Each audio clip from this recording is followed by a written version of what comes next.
আমাদের সমাজে একটা অদ্ভুত নিয়ম আছে।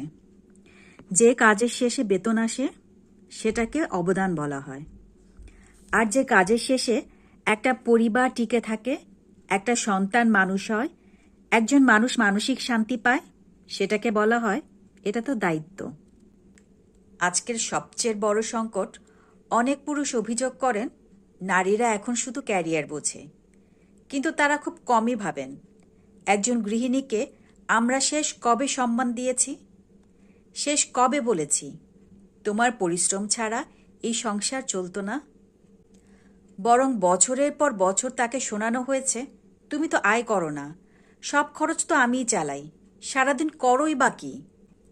একজন মানুষের প্রতিদিনের শ্রমকে যখন বারবার অস্বীকার করা হয়, তখন সে একসময় এমন জায়গা যেতে চাইবে যেখানে অন্তত তার কাজের স্বীকৃতি থাকবে। এটা কি অস্বাভাবিক?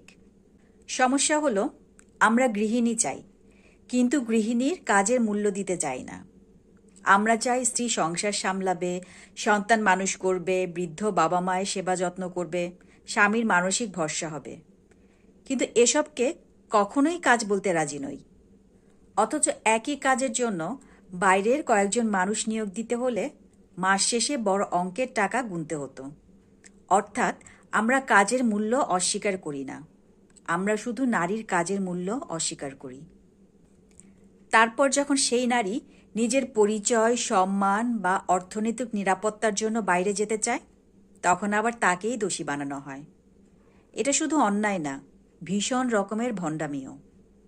ইসলাম দায়িত্বকে প্রতিযোগিতা বানায়নি, সেখানে পরিবারের প্রত্যেকের দায়িত্ব আছে, মর্যাদাও আছে।